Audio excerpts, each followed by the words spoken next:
जुम्मन की dead body आ गई। जुम्मन की डेड बॉडी, ना सर देखा, ना उसका पैर देखा, ना हाथ देखा, सिर्फ शरीर देखा बस। दरअसल इस वक्त आप अपनी स्क्रीन पर एक फोटो देख रहे हैं। ये फोटो जुम्मन का है जो कि दिल्ली ब्लास्ट में मारे गए हैं।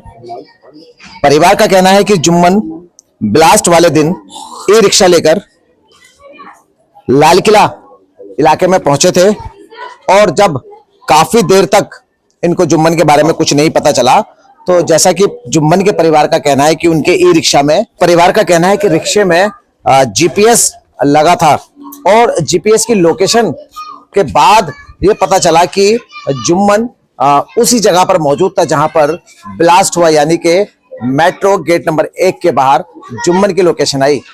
ऐसे में परिवार के मन में बहुत ज्यादा बुरे ख्याल आना शुरू हो गए।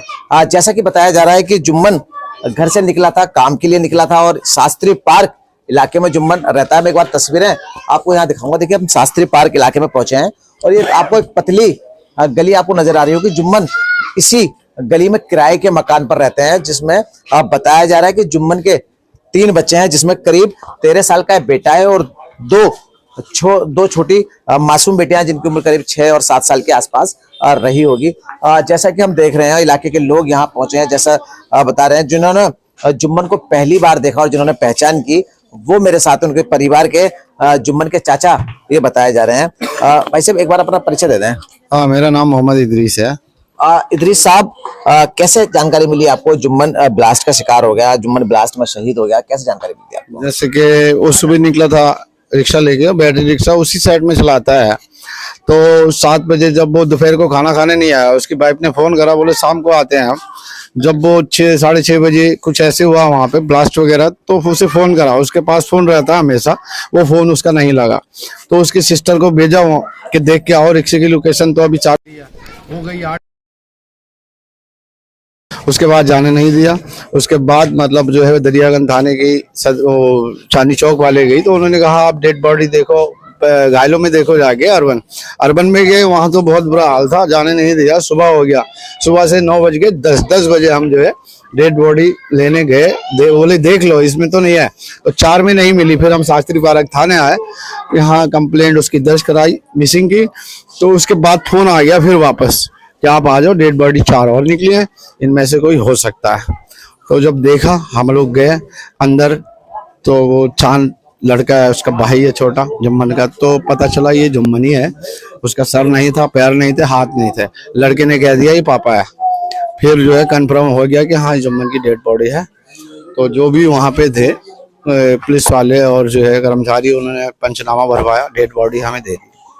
बिल्कुल, देखिए, जुम्मन के चाचा का कहना है कि ना तो जुम्मन के हाथ मौजूद थे और ना ही जुम्मन का पैर मौजूद था। ऐसे में सिर्फ धड़ मिला, यानी कि कह सकते हैं जुम्मन की बॉडी के पार्ट्स के चीथड़े बुरी तरह जो है फैल गए होंगे इलाके में। जिस तरह से ये बता रहे हैं कि सिर्फ जुम्मन के कपड़ों से इन्होंने जुम्मन के बेटे जो महज 13 साल का है, उसने पहचान की कि आखिरकार जुम्मन की बॉडी है। देखिए, इलाके के कुछ जिम्मेदार लोगों उनसे बात कर ले। भाई साहब, एक चीज बताएं, जो जुम्मन है किस नेचर का लड़का था? लड़का बहुत बढ़िया आदत का था। इसी मोहल्ले में पैदा हुआ है ये, और इसी मोहल्ले के अंदर इसी मोहल्ले में पैदा हुआ है, यहीं बड़ा हुआ और यहीं रहा हमेशा। मोहल्ले के अंदर कभी किसी से तू मैं नहीं, हर किसी से हंस के बात करना, कोई भी परेशानी हो लोगों के साथ खड़ा रहना, इसमें ये खूबी थी इस बच्चे के अंदर। और उसके अलावा भी जब रात ये जैसे भी पता चला हम लोगों को कि भाई ये मामला हुआ है, इलाके के जितने भी लोग थे, उसके साथ साथ हम लोगों ने अपने जो इलाके के विधायक हमारे लवली साहब हैं, हमने उनको भी सूचना दे दी है जी हमारे इलाके के अंदर डी ब्लॉक में ये मामला हुआ है और जुम्मन नाम का व्यक्ति है जो कि खत्म हुआ लाल किले के पास। और उनके पीए वगैरह को सबको उन्होंने हम लोगों से आश्वासन दिए कि कोई बात नहीं, हम जो भी मदद होगी, लवली साहब ने बोले कि जो भी मदद होगी हम उनके परिवार के लिए बिल्कुल तैयार हैं हर तरीके से। अच्छा, देखिए, अभी आपने कहा, देखिए लवली साहब से आपकी बात हुई, चूंकि देखिए अब लवली साहब तो भारतीय जनता पार्टी के विधायक हैं। इस कांड के बाद दिल्ली सरकार ने एक मुआवजे का ऐलान कर दिया है। जो मृतक है उनके परिवार को 10 लाख रुपए दिए जाएंगे और जो गंभीर रूप से घायल हैं उनको 5 लाख रुपए का मुआवजे का ऐलान कर दिया गया। वहीं जो मामूली से घायल है उनको 2 लाख। तो मेरा सवाल ये है, क्या अभी तक भारतीय जनता पार्टी और दिल्ली सरकार का कोई नुमाइंदा आपसे मिला, परिवार से मिला, यहाँ घर पहुंचा, या सिर्फ अभी बातें ही चल रही हैं? नहीं, कोई नहीं मिला, ना यहाँ कोई आया, ना इनके परिवार से कोई मिला है। अभी तो सिर्फ ये है कि जैसे आप लोगों की मदद के जरिए से, जो भी चैनल वाले हैं, जैसे आप आज तक के हैं, आप लोगों की मदद के जरिए से जो है इन बच्चों को हक मिल जाए, इनको इनकी मदद मिल जाए तो बहुत मेहरबानी की बात है। बाकी अभी कोई भी हुकूमत की तरफ से, चाहे वो केंद्र सरकार की तरफ से, चाहे वो दिल्ली सरकार की तरफ से, यहाँ कोई भी मदद के लिए नहीं आया है ना, कोई महकमे की तरफ से आया है। बिल्कुल, देखिए अभी परिवार को इंतजार है मदद का। जैसा कि दिल्ली सरकार ने ऐलान तो कर दिया है, लेकिन नुमाइंदा कोई अभी तक यहाँ पर नहीं पहुंचा है। जुम्मन की बूढ़ी माँ के आंसू नहीं थम रहे हैं। जब से जुम्मन के साथ ये हादसा पेश आया, परिवार का रो रो कर बुरा हाल है।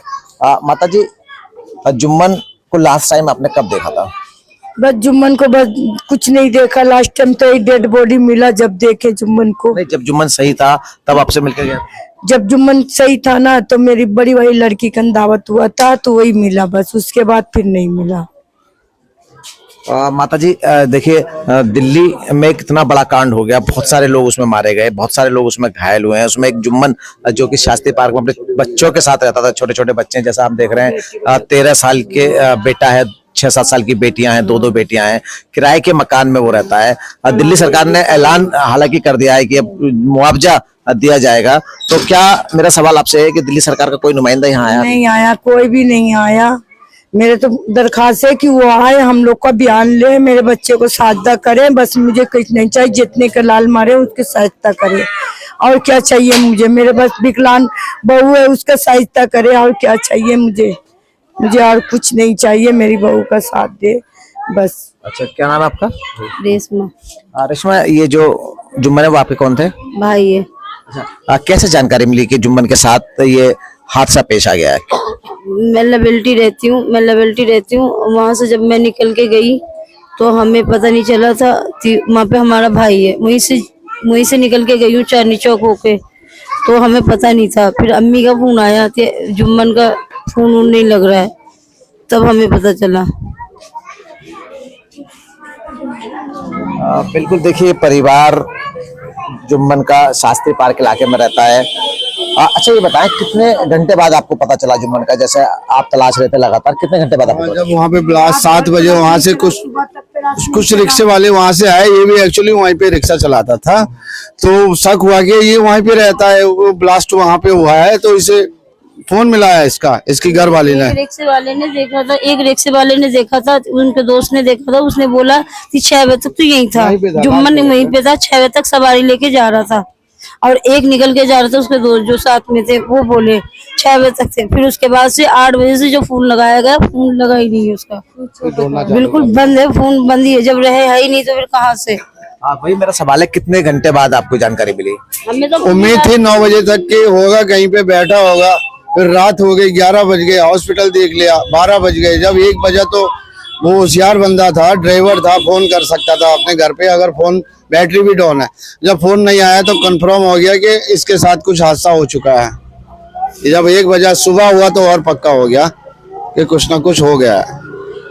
जब फिर कार्रवाई चालू करी, ढूंढना चालू करा, डेड बॉडियों में गए, थाने गए, कंप्लेंट मिसिंग की कराई, फिर फोन आया 4 बजे, इस थाने में हम लोग थे कि डेड बॉडी 4 निकली हैं, देख लो इसमें कहीं जुम्मन तो नहीं है। जब हम लोग वहाँ पहुंचे तो कंफर्म हो गया कि ये जुम्मन की डेड बॉडी है। अच्छा, देखिए आप पूरी रात भटकते रहे, जुम्मन को तलाशते रहे, ऐसे बहुत सारे लोग वहां पर रहे होंगे जो अपनों की तलाश में थे, तो प्रशासन की अगर हम बात करें तो क्या रवैया वहां पर प्रशासन का था उस वक्त? प्रशासन हमें मिलने नहीं दे रहे थे, और नहीं हमें जाने दे रहे थे, ना हॉस्पिटल में मिलने दे रहे थे। हॉस्पिटल में हमने बोला अगर वो बोलने लायक नहीं है, कम से कम मरीज को देख के तो हमें पता चल जाएगा, अगर आवाज नहीं निकल रहा है, ज्यादा है, तो वो कह रहे उसमें रजिस्टर में नाम नहीं है। नाम से ऐसे थोड़ी, अगर जो इंसान बोलने वाला नहीं है तो उसकी आईडी कहाँ से निकालेंगे? जब आईडी जल गया है उसके साथ तो कहाँ से निकालेंगे? ये था हमें।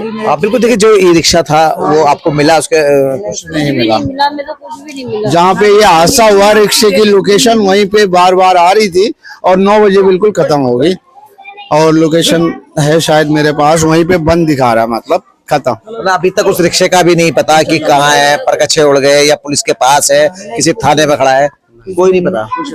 दरियागंज से फोन आया, बोले यहाँ पे कोई रिक्शा नहीं है, कुछ नहीं है। फिर अब हमारे थाने वाले ने एक बीट ऑफिसर है, उन्होंने कहा कुछ जमा हो जाते हैं, ढूंढने की कोशिश करना है ऐसे इस तरह।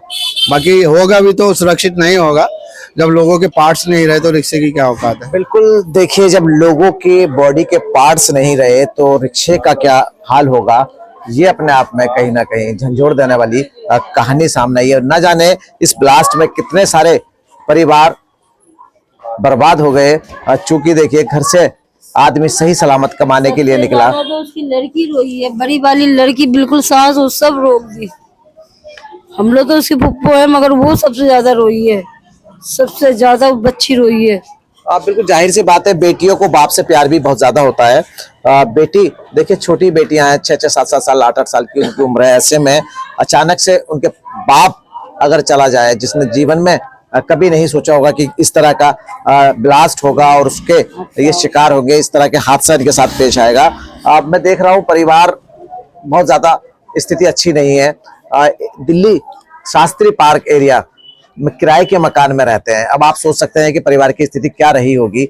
जो आदमी दिल्ली के अंदर ई रिक्शा चलाकर अपना पालन पोषण कर रहा हो, अपने बच्चों का पेट भर रहा हो, ऐसे में कहीं ना कहीं दुखद ये खबर है। आप सोच सकते हैं, जैसे मातृ हम दिखा रहे हैं कि बूढ़ी माँ यहाँ खड़ी है, छोटे छोटे बच्चे अभी हमने आपको दिखाए, उनके पूरे इलाके में गम का माहौल है। पूरा इलाका इनके साथ खड़ा है और कहीं ना कहीं पूरे इलाके में बहुत ज्यादा गम का माहौल है। जब हर किसी को, जिसको पता चल रहा है कि जुम्मन अब इस दुनिया में नहीं रहा और दिल्ली लाल किला बम कांड में उसकी जान चली गई, तो बहुत ज्यादा दुखद है। और पूरा इलाका ये खबर सुनकर इनके घर पहुंच रहा है, इनसे मिल रहा है, इनसे बात कर रहा है। अब दिल्ली सरकार पर इनकी उम्मीद है, जैसा कि दिल्ली सरकार ने 10 लाख मुआवजे का ऐलान की बात कही है। हम कोशिश करेंगे अपनी तरफ से कि जल्द से जल्द इनकी बात दिल्ली सरकार तक पहुंचाई जाए, ताकि दिल्ली का कोई नुमाइंदा, दिल्ली सरकार का कोई नुमाइंदा, स्थानीय विधायक इस परिवार से मिले और जो मुआवजे की राशि तय की गई है वो इस परिवार को जल्द से जल्द दी जाए। चूंकि देखिए छोटा परिवार है, बच्चे स्कूल पढ़ते हैं, बहुत ज्यादा एक हानि जान की हो गई है। ये पैसे से पूरी तो नहीं हो सकती, लेकिन कहीं ना कहीं ये मरहम का काम जरूर करेगी।